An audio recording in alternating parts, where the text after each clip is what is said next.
Wejangan welas asih, Bodhisattva Avalokiteswara. Setiap rumah penduduk adalah Dewi Kuan Yin, atau setiap orang bisa menjadi Dewi Kuan Yin.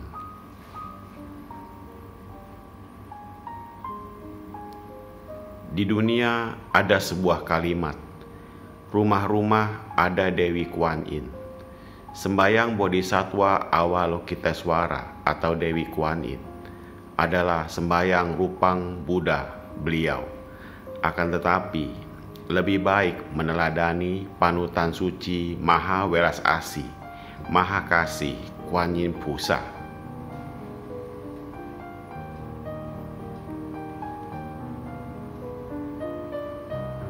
Mengikuti semangat jiwa pusa, mendengarkan suara hati kesulitan umat manusia, meneladani semangat suci Dewi Kuan Yin, belajar rasa kasih persaudaraan dari Dewi Kuan Yin.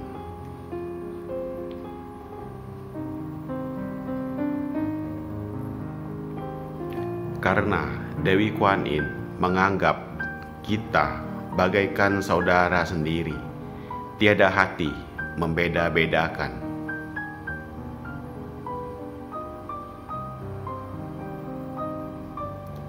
Mau belajar mempertahankan seperti pusa sangatlah tidak mudah. Harus sama dari awal pembinaan hingga dijalani hingga akhir. Terhadap diri sendiri harus mendirikan arah cita-cita. Berharap kelak bukan hanya mencapai kebudahan, tapi usahakan bisa sama seperti Bodhisattva Avalokiteswara.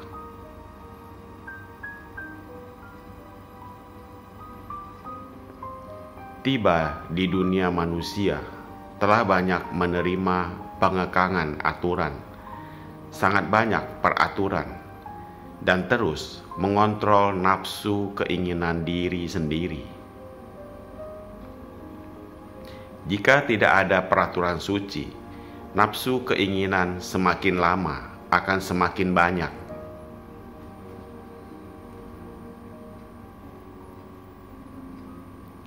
Setelah tiba di Fotang, terlebih harus belajar meletakkan hati di posisi orang. Awal mulanya tidak merasa apa-apa, perlahan-lahan sudah harus menuntut diri.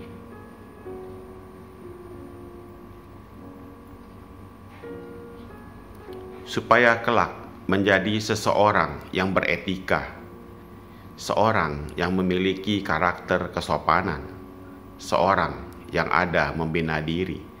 Dengan demikian, baru bisa menampilkan kelebihan membina diri dari wadah kalangan Tao dan sakral sucinya kalangan Tao.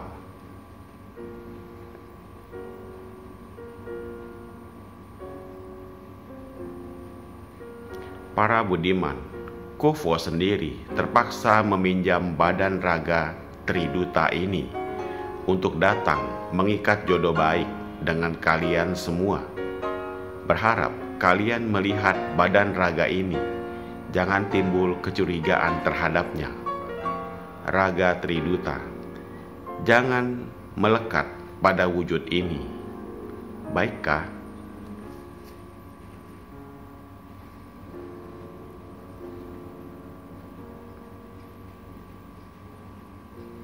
Karena Khufu sudah tidak ada badan raga lagi, maka harus meminjam badan raga orang lain.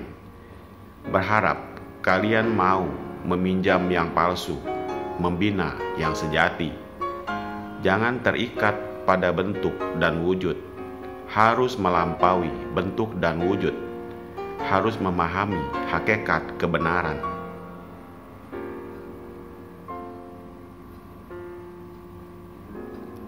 Baik-baik hargai, walau badan raga ini palsu, juga harus baik-baik hargai badan raga ini. Karena kedatangan badan raga ini berfungsi untuk menyempurnakan jiwa watak sejati. Apa yang dimaksud dengan mengikuti watak jiwa?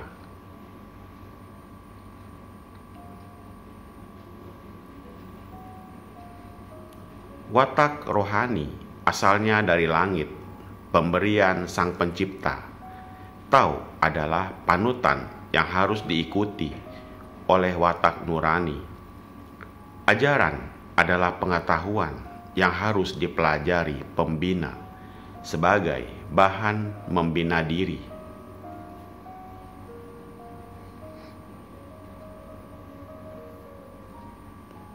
Setelah merasakan manfaat baik dari pembinaan Tao, penghayatan terhadap Tao, mengerti pemahaman hakikat kebenaran sejati,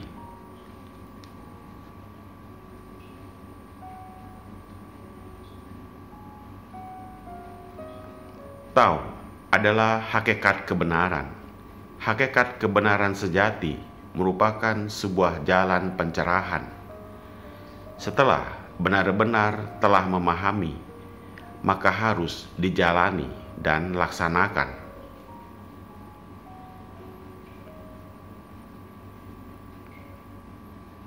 Jika hanya memahami saja tidak mencukupi, di dalam hati benar-benar memahami karena bermanfaat bagi diri sendiri, berharap sebidang hati ini, sebidang kasih universal ini bisa dipancarkan keluar.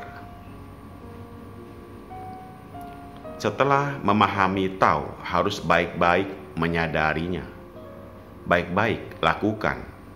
Perjalanan kita semakin dijalani, maka semakin luas, semakin dijalani, semakin lancar. Maka ini menandakan jalan yang kita tempuh sudah benar.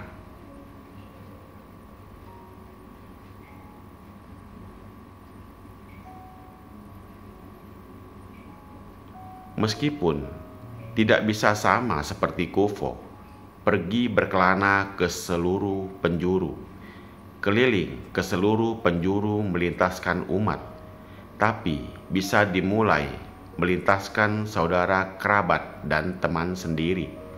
Dimulai dari yang dekat dulu, baru cari yang jauh atau yang di luar.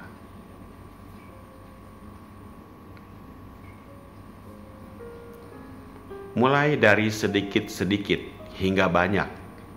Kalian biasanya sembahyang menancapkan 3 dupa. Biasanya memohon apa? Memohon kesehatan, memohon kedamaian atau keselamatan, memohon keharmonisan keluarga.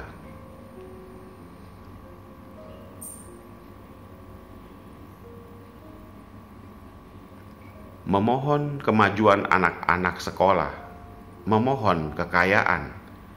Memohon semua ini hanyalah demi keluarga sendiri. Setelah memohon semua ini, bisakah merasa para Buddha mengapa tidak berwelas asih? Mengapa tiada balasan respon?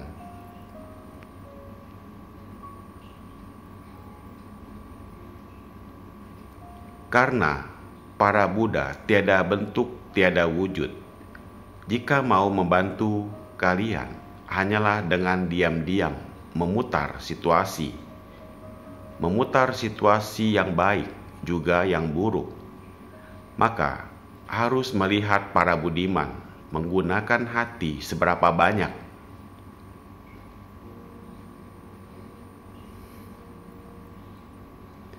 Maka para Buddha juga sama, menggunakan seberapa banyak. Manusia menggunakan 3 poin hati, para Buddha membantumu 7 poin hati. Sekarang kamu ada 3 poin hati, para Buddha akan membantu 10 poin hati.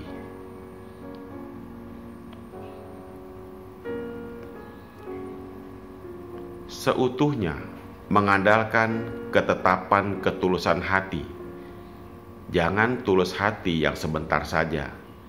Bagaimanapun engkau mendengarkan, Ada banyak hal yang hanya dapat dirasakan dengan hati dan menarik untuk didengarkan ketika hatimu tersentuh olehnya.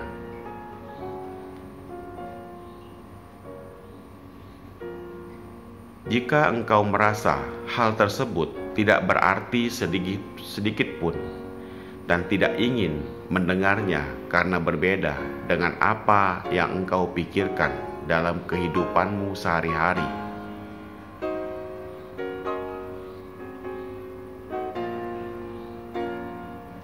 tentu saja hal itu akan sangat sulit dan tidak nyaman bagimu untuk dilakukan. Ada di manakah kebenaran itu? Ada pada dirimu. Saat ini adalah waktu yang tepat untuk membina diri. Kebenaran yang disampaikan oleh para suci melalui peminjaman raga sangatlah sederhana dan lugas.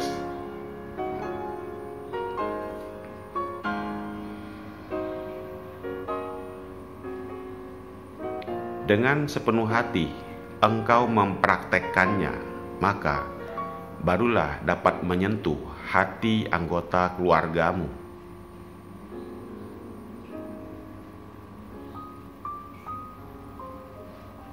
Tahu berada di mana? Berada di dalam dirimu. Di saat sekarang ini adalah di masa modern membina tahu, karena membina tahu di zaman dulu tidak ada para Buddha pinjam raga.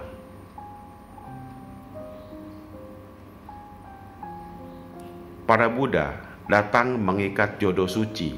Hakikat kebenaran sejati sangat sederhana. Jika dari dalam hati mampu menerapkan atau mempraktekkan, anggota keluargamu barulah bisa terharu.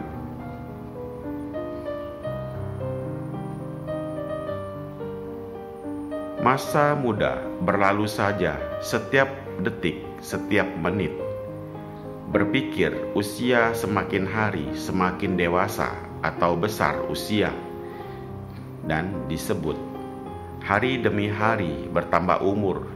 Tiap tahun manusia semakin bertambah umur.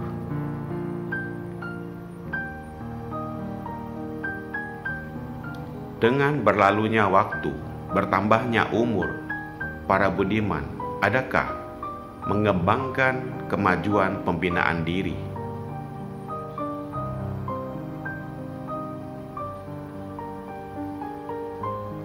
Untuk memajukan pembinaan dan kebajikan harus mengandalkan terus belajar tanpa berhenti.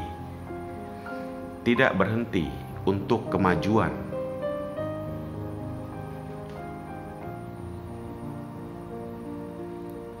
Hari ini datang ke wihara atau fothang untuk menetapkan arah tujuan atau cita-cita kita, supaya kelak akan melewati hidup yang penuh kebahagiaan dan kesempurnaan. Demikianlah wejangan welas asih Bodhisattva Avalokitesvara. Semoga bermanfaat. Terima kasih.